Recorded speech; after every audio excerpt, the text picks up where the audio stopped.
parent panel, I want to say thank you to all of our panel members for being here on a Saturday to share your experience as a parent of a college student. So thank you very much. So I'm Lindsay, by the way. I'm the director of Running Start in College and the high school. I'm going to actually have all the panelists introduce themselves. If you could share like your name, what your students studying here, and your favorite ice cream flavor. Well, my name is Ilona Kearney. Both of my kids are in college, so my daughter is studying business, and my son is doing computer network. Oh, ice cream flavor. What's your ice cream flavor? That's the most important question. Butter pecan. Well, thank you. All right, so we have a set of questions that are kind of pre-planned. We'll just kind of go through them. So what was the hardest part of college, of the college transition for you as a parent, and how did you navigate it? Yeah. I would say the hardest part is every parent's thing is always letting go.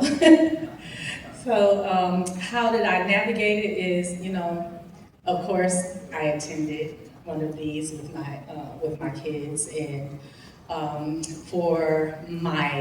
so my kids have two different personalities. So my daughter, she signed the FERPA stuff. So whenever she's doing things, she invites me to come and help her. Sometimes my son invites me to his things when he's not sure, but pretty much I just did check-ins with them, like to see if they needed any help, how they were doing, and making sure to the stress and emotional stages. We'll go reverse order this time for funsies. What do you wish you had known during your student's first year of college? And for me, because I homeschooled my kids, so when they graduate, I went back to college with them. So I learned some things along the way, and what I wish I had known that I learned along the way was networking with staff. So, it kind of builds a support system and teaches them independence, because sometimes you don't know what you don't know. So, like if you don't know, like if they're talking and networking, then that person's like, oh, did you know that we have this program over here, or we have these help resources over here? And you wouldn't have known to ask that had you not been networking or talking, so.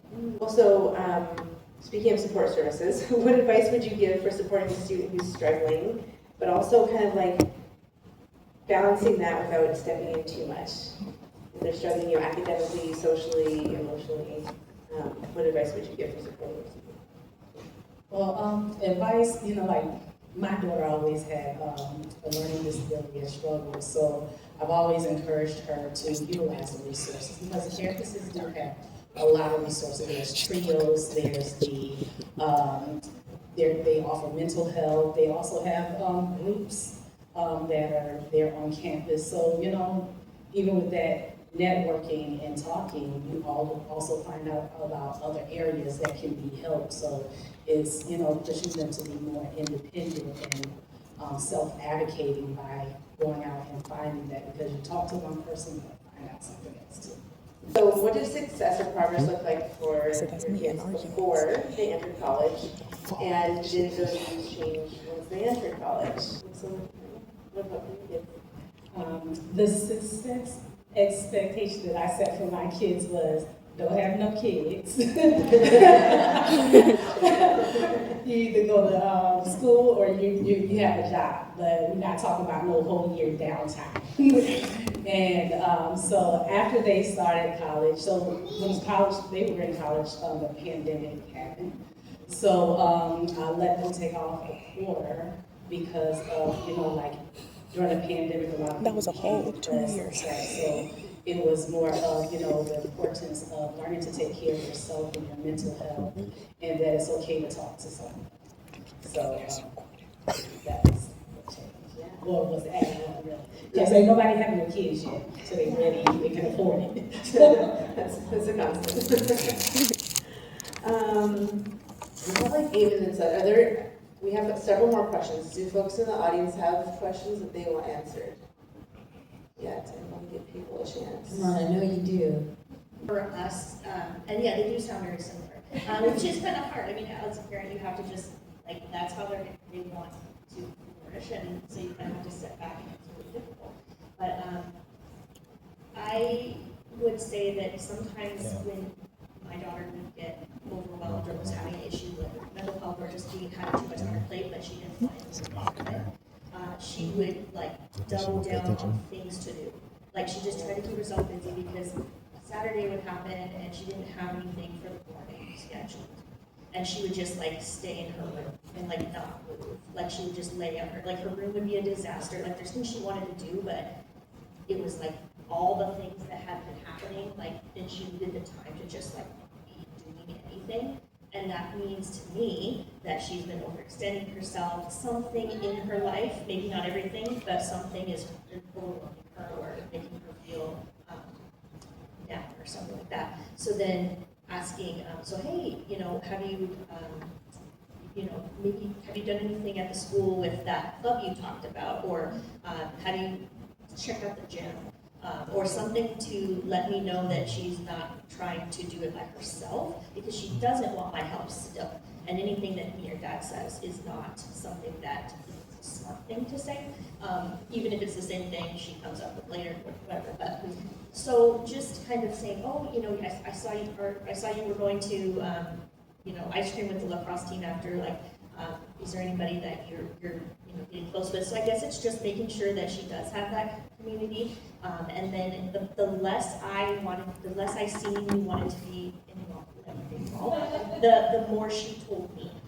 So, and then it's like we're coming together as, more like, this is not gonna sound right, but friends. I mean, we're not friends, we're parent and daughter, but she didn't feel attacked or threatened when she can come to me for stuff. And so just making sure that the red flags were that, have you been involved with Red Team support system? Pretty much. That helps. And to tag on to her, the same thing, because I had to do the same as with mine. But also make sure you're taking care of yourself, because as parents, to them, it's like they feel like we're over worrying or we're helicopter moms, and it's not as bad as we may think it is.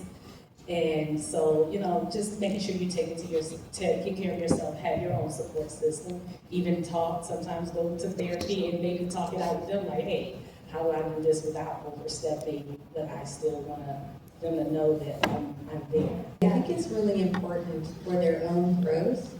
I didn't want her to feel bad about the fact that she took these classes and now she's not deciding to go into that, right? Because I think throughout our lifetime, we will change, right, things.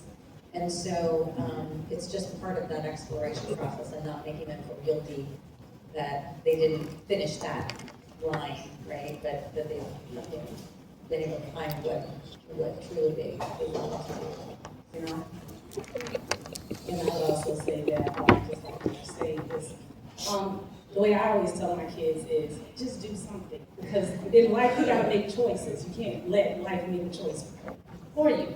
But if you got a degree in animals and turn around and get it in people, when later on in life, you have many skills that if that one is not providing an open door, you have other open doors because you try different things, you put yourself out there and make decisions. So it's being a jack of all these trades.